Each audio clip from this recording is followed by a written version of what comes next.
Hi, everybody. Welcome to this poetry reading, to this conversation, this experience. It's been a wild week. I'm sending you love from Houston.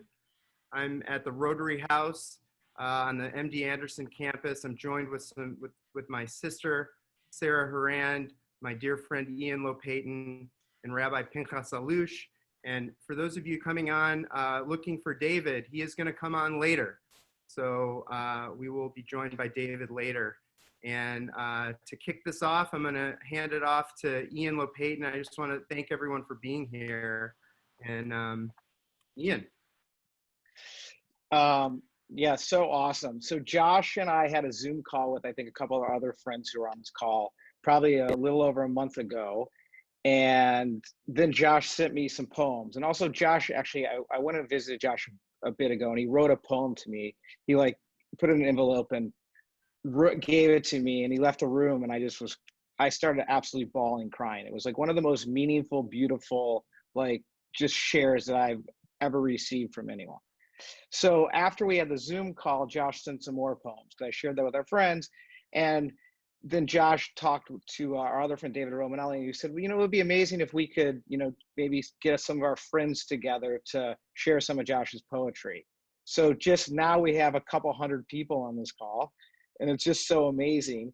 And it's turned into just a wonderful source of connection and just sharing and connectivity is what Josh and David are two of the most loving people I know, and they connect so many people with so many people with just an energy to make the world better. So, to bring all these people in and to get to share, some of Josh's art, especially at a time right now, it's just so meaningful to all of us. So, I asked Rabbi Allouche to come too, because he's just such a wise, gifted soul.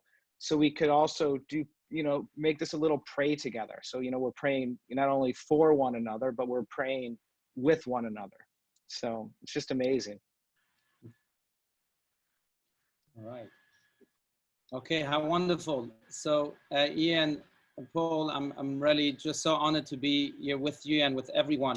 I do want to begin with a prayer of healing, for Paul, for everyone that needs healing among us right now and in the entire world. And may the prayers of our souls, along with the deeds of our souls too, the deeds of goodness and kindness, bring much merit and light to all those who need it, heal us and elevate us and our world altogether. Please, Lord, healer of all flesh, have mercy and compassion on us all and on the sick in particular, and support them on their sick bed in your great love. Send relief and healing to our world and to all of your children who are sick. Heal their pain and renew their youth as the eagles. Grant wisdom to the physicians so that they may cure their illness and so that they may spring up swiftly.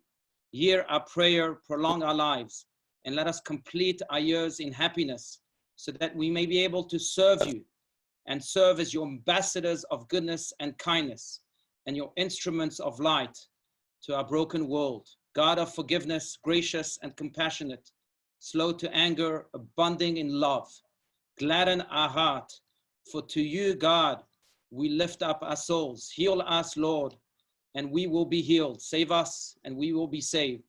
For you are our glory. And let us say, Amen. Amen. So I'm going to thank you, Rabbi Allouche, and I want to just thank everyone. This is a unique time in our history. I think we're less busy than we've been. So to be able to assemble a group, I don't know, I think 200 people registered. I don't know how many are there. So this is new to me. I've never shared poetry this way and publicly. So I'm curious. I hope it goes well. And I want to just share my gratitude for all the kindness that's been shared over this year. It's been a magical year, a very challenging year. So I'm doing this, and I thank Ian and David for putting me out of my comfort zone and for Sara for staying up late. She's calling in from Tel Aviv, Israel. And so we'll get going on this. I wrote a poem last week thinking about the role of poetry. When this reading came about, I thought about the poetry has served such an important role in my healing process. And so I wrote this poem called Why Poetry? Life, a collection of mysterious moments, interwoven, fleeting, binding, carbon-dated memory etchings stand out like a scream, a cup of creamy cocoa, a nudging hum. The big questions remain unanswered, leaving us with moments and the feelings that bind us. Fragments, slices, experiences, pressed and molded, magnified, chiseled and drizzled into form, artifacts, code, DNA of soul, compressed expansion, impermanent and dependable as a cloud. I'm not sure if everybody's on, but that was written on the 23rd. I flew here yesterday. Time has just taken on this surreal place for me. I've been in social worker mode, organizing documents. This whole thing has moved very fast. And I haven't been writing poems, but this poem I wrote yesterday, descending into Houston. It's a poem called Prepare for Landing.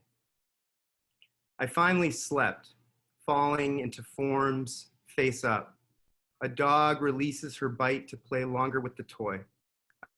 I wake up midair to soothing laughter. The beauty of a hovering lasso defies rationale. Softer is the landing on crinkled paper.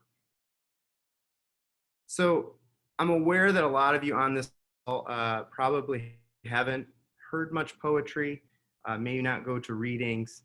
I'm just grateful that you're given this shot. And the next series of poems are, well, let me just give a little background. When I was diagnosed, it's been in a couple days, it'll be one year. I started writing. I was in this really deep state of grief. Wife and I were just reeling from this news. So I realized something was going on. I started to write, and I would say that this poetry has been a friend throughout. So I chose several poems from different stages of this process of this year. My family and I have been through a lot, and so I'm going to start with a poem that from really the day I found out, when the results came back. It's called the Day I Found Out. It all changes from this moment. Don't know what to think, to feel. 1 year, 3 year, 5 year prognoses. My son is 3, my daughter 1. The sky is gray, doves mourn. I sit alone, too stunned to weep. It's going to be strange to go through this, but the emotional process, I'm an emotional person to begin with, and I didn't know what to do with some of that grief. I was waking up in the middle of the night. I was reeling. So the writing, I hadn't really written for. I hadn't had time. And this the situation lent itself to the writing, and the writing lent itself to the situation. The next poem is called Radiation. And this was written around the time I was having radiation on a couple of my ribs in Cleveland. Sitting calm in space, every interaction matters. Souls take notice of this human tragedy. Kindness radiates like nerve pain through ribs. Helen at the radiation oncology desk, effervescent goodness, tells me I'm 10 years cancer-free. You're gonna be fine. I mostly believe her. In October, I had a surgery. I had this beautiful opportunity to be with my sister and my parents at my sister's house in Cleveland. Cleveland's been a satellite home for me. And this gives an idea of the recovery of that surgery. It was a pretty intense one. 6 days post-op. The 6-inch vertical slice on my belly sits 2 inches below my navel, stops at my pubic bone held together by shiny silver staples. My distended abdomen tests the staples, expands after meals, and now further tested with a cold, producing mucus like a loyal soldier. I cough and stretch the staples, lighting up the layers of nerves, holding back this involuntary incursion. My skin burns. Will these staples pop? I wince, strategize an alternative response. To break up the crud, a softer glottal release. I wince again, the staples stretch the nerves. I look out the window, people walking on a stage, a normal Monday for them. The backdrop, brown and yellow leaves dancing, red trees still, a Midwestern autumn masterpiece. I'm detached, an inflamed wound, a severed bridge between mind and body. Surgery, a prescribed burn to buffer the spread.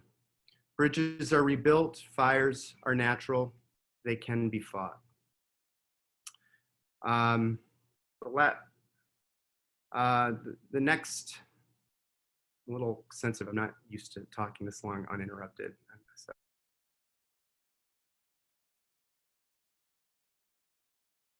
This chemotherapy that I'd been on for a few months, or at least 2.5 months, stopped working. This is called cycle 4, day 1. The photos on the shared drive, pure joy in portrait mode, are kids. The shell of a marriage intact, under quarantine, illness, a bark beetle. Love not lost, only withered in wet sand, driftwood. Frustrated in my lapses, she carries pails on both shoulders, a martyr. I plead over palpable distance, neutered, demagnetized, a buried anchor. Through the sand, conversation, tears, understanding, movement, stirs sediment. This whole experience has been very powerful with my wife, who I think is actually on the call. She doesn't usually get too involved in some of these extracurriculars that I'm involved with because she says she's living it. But I just can't say enough about her. She's the most amazing human I know. And it's been a strain on our relationship, and it's brought us closer. That's all I can say about that. This last poem from this particular section actually went out that the PSA was rising, that cancer was spreading again, and I didn't know what we were going to do. It's called Blowback, and I wrote this on Mount Lemmon, a very special place in Tucson. I've been doing some hikes, social distancing, of course, on the weekends to get the kids out during this quarantine time. It's called Blowback. As quickly as joyous shrills cut to tears from a whack on a wall, hope slips out of gear, dissolves into a single rising number in the hundreds. Erosion with a pickaxe, on to the next trial, all jagged options. What does the wind sound like? Noah. Sounds like fighting roars. We're up on the mountain. The wind is constant, rippling time and gust, a lasting remnant, like a feather, friendship, like a mother's breath, forces that last.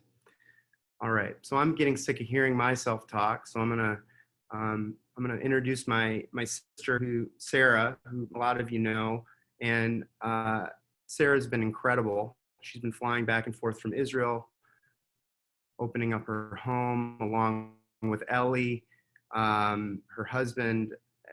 She's one of dozens of people that have helped in, but she's besides Ashley, the closest person in my life. So she's going to read a poem by my dear friend Craig Poland, who I think is on the call. He was able to attend an appointment with me at UCLA at trial. So, all right, Sarah. Hey. All right. So, as Josh said, Craig went to an appointment with my brother, thank goodness. Josh has been traveling to different treatment places in different states based on his needs. And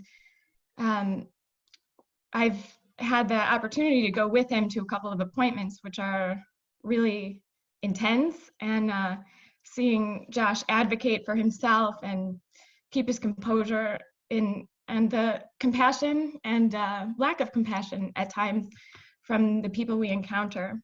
So I thank Craig for writing this poem I'm going to read, and especially because there's a swear word in it and I get to swear in front of 150 people online. So Let the Magic Bullets Fly by Craig Poland. I wish my friend didn't have to inject radioactive spies into his veins to illuminate where the demons creep. That everything could be cured by shits and giggles, like once upon a time when all that mattered was shits and giggles. But this life has become more convoluted, and forget politics, cancer makes the strangest of bedfellows. Like radioactive spies, thank God for them, who send flares into cancer's dark sky, who find where hides the enemy, and once found, let the magic bullets fly.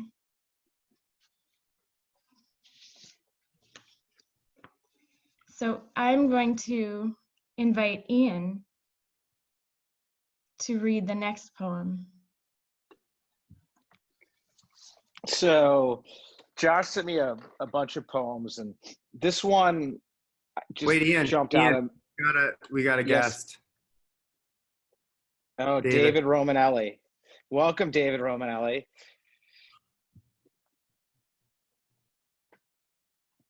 So you keep going. Okay, perfect.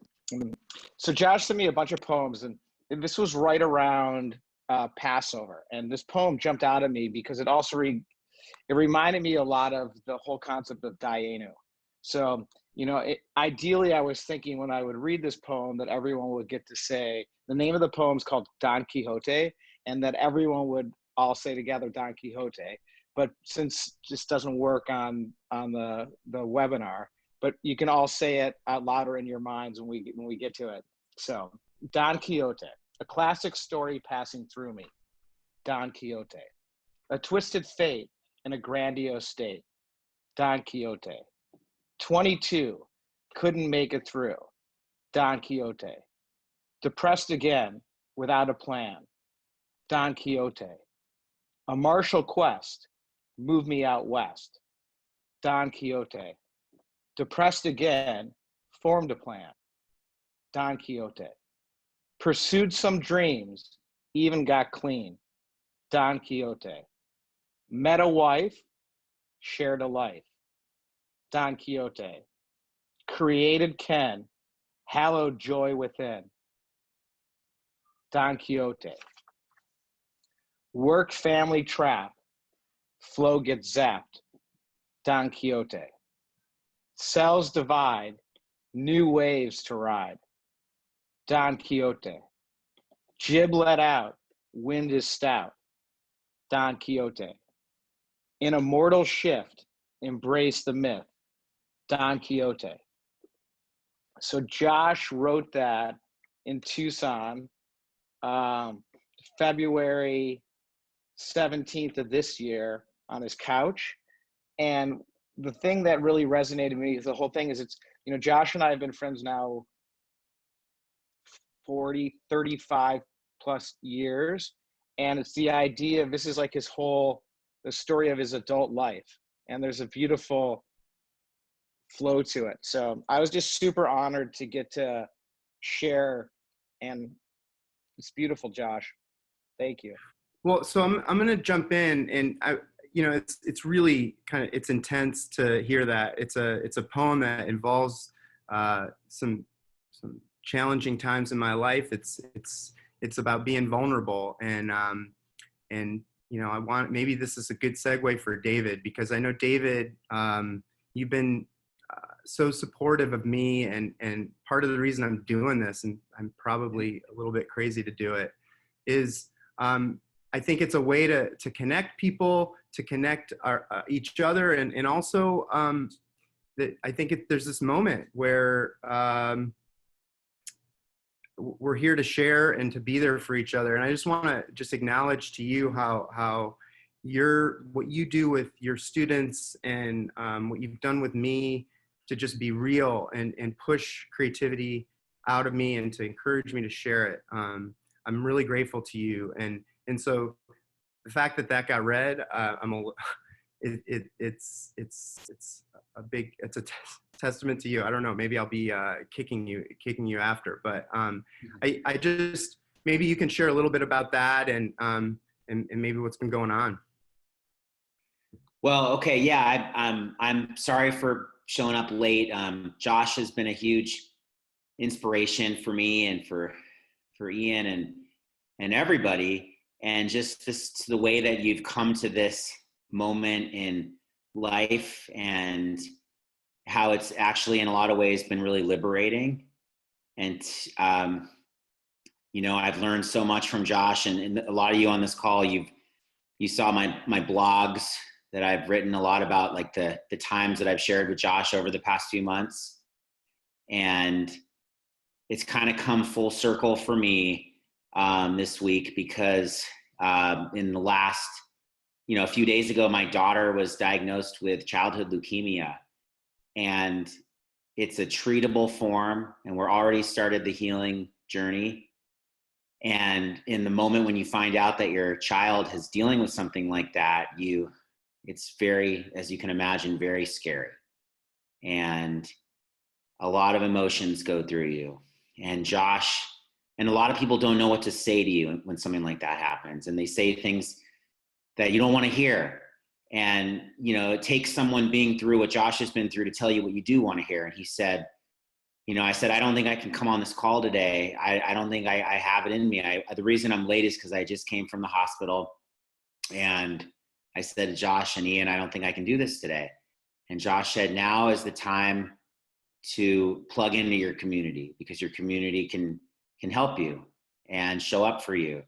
So I'm happy to be here. And I already feel better, like being a part of this and connecting with everybody.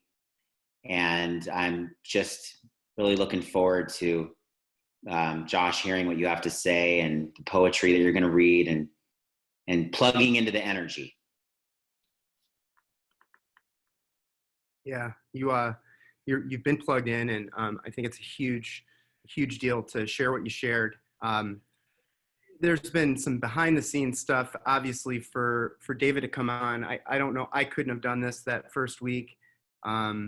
And I am just super grateful to David for setting this up, for showing up. And I'm really, really so glad to hear that your daughter is doing well and moving through this. And the spiritual nature of this, to have a prayer at a poetry reading, I know that may rub some people the wrong way, but this is the time we're in. We're and I think there's also this notion of us being ready to reemerge into a new world.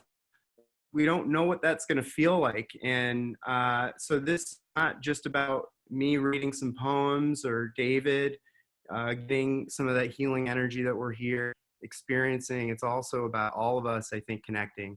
And I'm getting these messages saying my internet is unstable, so I hope I'm not getting broken up. But yeah, so I want to acknowledge there's a host. This is pretty amazing. He's in the background, but my cousin and friend Ben Berger, who's a rabbi, also does a lot of Zoom stuff. I think he said he did a Zoom with Brene Brown last night. But he stepped up, and we're all kind of shifting and adjusting, and that's the nature of our world now. And we have to be flexible And so thank you, Ben Berger, for stepping up, and thank you to all of you for stepping up. I've got a few more poems, and I think that'll cover the reading. So I'm going to read actually a couple poems that are for those of you on all sides of my family, and some friends that have been up to Walloon Lake, and maybe some of you might know some people. But like Sarah said, I've been all over the place this year for treatments and also for some travel. One of the trips we took was for my Uncle Max's 98th birthday. He's definitely one of my heroes, one of my favorite people in the world. Those of you that know him know who I'm talking about. Anyway, he's a World War II veteran. He served in combat in the Pacific, Hollywood producer, just an incredible guy. And he's 98, and I got to go to his birthday party in between treatments. So this is a poem that was inspired by him and written in Las Vegas in January. Red rock, a faceted red stone wrapped in gold surrounds his bent, withered finger. Not a wedding band, not a token from graduation. Semper Fi, the etching under the rock. Uncle Ben's his brother. Uncle Max wears this ring at 98, a shield for memories of combat and childhood, a traumatic filter, a totem of life as ever-changing present. Red rock reroutes memory, refocuses the mindset, reminds us to remember wisely, to live like it could end in a moment. And the next poem, one of the things that's been beautiful about this whole year in poetry, it's just this weird synchronicities, but I was in Los Angeles and I got to connect with some cousins and family from Columbus. My cousin Eileen has triplets, and there happened to be a bat mitzvah happening in Los Angeles. So I crashed this bat mitzvah, and I learned that my cousin Debbie writes poetry like I do, and we write it and we don't really share it with anyone. We try to share it with our spouses, and they really don't want to hear it. So we started to collaborate together and share poetry together. And since this email that we've been sharing has grown to my sister, to Debbie's sisters, Jules and Eileen, and now our moms are even chiming in on it. So and writing poems. So this is a poem from another poem called On Walloon Lake, from my and many others' favorite place in the world. Absorbed in the redwood logs, sandwiched between mortar, painted white, memories of generations cohere to form a cottage whose rooms are built of souls, whose stories trace a family, whose influence extends beyond the wood, where the water out of the well is as sweet as the lake, whose pink glow on the surface at sunset reflects the purest expression of all who have breathed and received life in this magical place. And for all who have received life and breath in this magical place, you know what I'm talking about. And all right, 3 more poems. Fortunately, my poems are not that long. So this is a poem, actually, I'm just gonna read, I'll read 3 more poems. This is a poem, a friend, I've got some dear friends in Tucson, the Gooters. They have this amazing organization. They've raised millions of dollars for sudden cardiac death for Steve, and I'm thinking of you, Steve, and I'm thinking of all the Gooters, and I'm thinking of all my Tucson community, Jewish community, my work friends, and all the Tucsonans. That's my family, extended family. This is, I met this friend, Keith, who told me about Edna St. Vincent Millay, a 20th century poet, had me read a poem called The Renaissance. So this is a epigraph from that poem. The soul can split the sky in two, Edna St. Vincent Millay. The soul can split the sky in two, expose new light from which to choose. A generous spectrum turns sharply to glare, reposition body, transform the flare. Kinetic forms weave with flow, reflect novel glow for others to know, seed through layers of fat and soot, spread dust in rainbows, settle in roots. A new path emerges, its bricks above ground, margins shift with every step found. Each step forward, not back and forth, direction onward, the truest north. The next poem is a poem I wrote on my birthday. It was a hard birthday. So it's another example of just directing some emotion into poetry. And so I eat the sticky bun, just enough of the buttery grit to coat the silky bitterness of a tarnished year. Fingers gather dust, prying open the shell of a far-flung oyster. I readjust the settings of a narrowing aperture and grasp for the pearl that moves in shadows. Milky sadness seeps and dries under a reliable sun. Where am I? Disappeared in a year, reincarnated as the I others wish to see me? I hide in the shadow of the pearl with too much time, not enough time. Joy parsed in particles that glow when the light's just right. The birds sound brightness in the spring morning sun. Shadows stretch, light and life prevails. Part of the reason I'm in Houston is a really dear friend of mine, an old friend, a friend I haven't kept in close contact with over the last 10 to 15 years, stepped up and made a connection and turned this whole thing around. 2 weeks ago, my sister and I were just reeling after this appointment, and everything changed. And I'm grateful to this friend. I think he's on the call. And I'm grateful to people at the Prostate Cancer Foundation and to incredible doctors that are working so hard, and also just providers, people in Cleveland. And it's just been amazing. So this is the last poem. This poem is, I wrote it in March of 2020. It's called Wound. The invisible rope that binds lives and stories, love and inspiration remains taut. Never mind the frayed and failed promises of a natural world reeling. To be alive now, to twist the moment and weave among webs, dance and delight as organisms, networks, inanimate, alive, open. If open, we find the fibers, leaving behind the facts. If we follow, just follow and forage found objects in mud, what we see as swamp is still fresh water. It's still fresh water. So that's it. That's all I got today.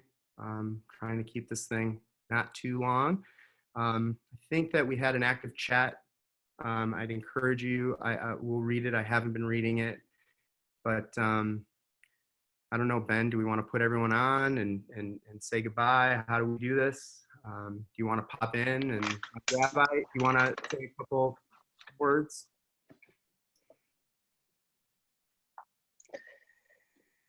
Hold on.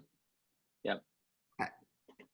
One Actually, sec, Rabbi. Rabbi Ben. Hey, Rabbi Ben, can you share a couple words maybe? Since you want to maybe share a couple words? Sure. Sure. I'll thanks for putting me on the spot, Josh. Yeah. First of all, I really, and then I'll hand it over to Rav Penny, who did a little preparation for this. First of all, Josh, thank you so much for sharing. Your words are just incredibly powerful, and more than your words, your courage, your ability to say the things that people need to hear when they need to hear it, and for you to be able to get what's in you out to be into the world is really so important for all of us to heal alongside you. You are a person who has always been overflowing with love and care. Sometimes that love manifests in you tackling me and a few others, which is something I sometimes want to run from, but no, it's a manifestation of your love because you can't hold it back. It's something that has always been just flowing through you. And I'm just appreciative that you're here sharing your love with us today. And we'll hold on to that very closely forever. I want to send you blessings of healing, more love, more courage and strength, and that your love and your courage and your strength will bring us healing and courage and strength along the way. And love to you and to your family and to Ashley in particular, and your parents and your sister. So many people around you who love you so much, and the 158 people on here and the many more who signed up are a testament to all those who love you.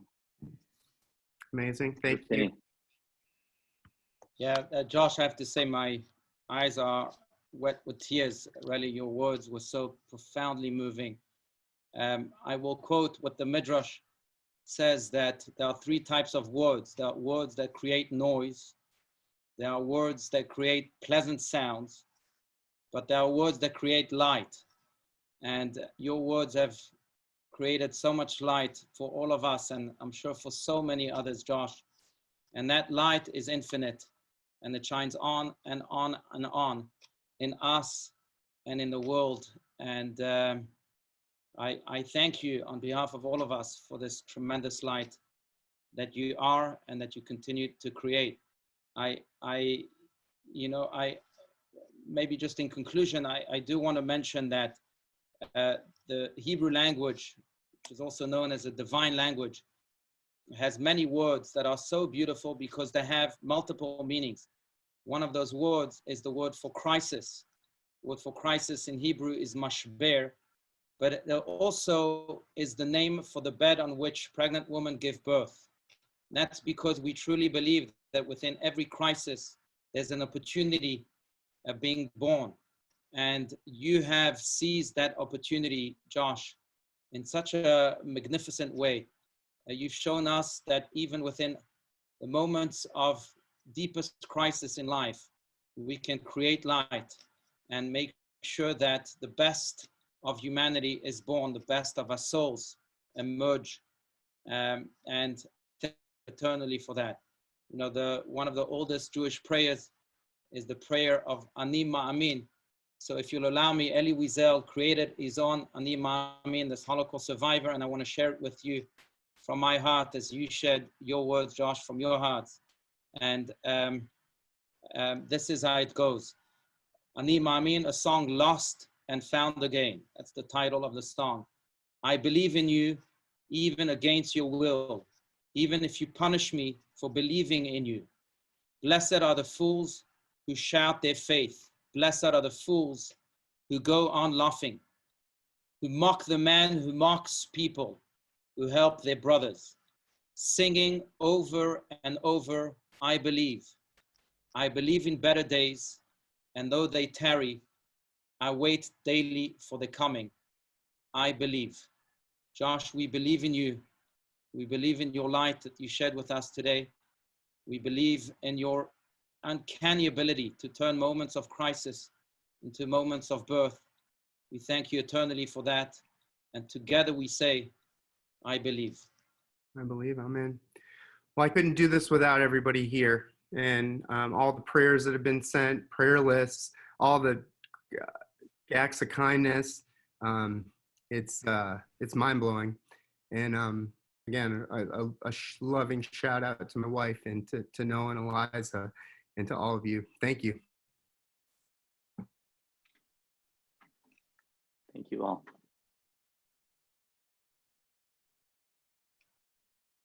David, if you're still there, we love you and we're pulling for you. Love you too. Love you too.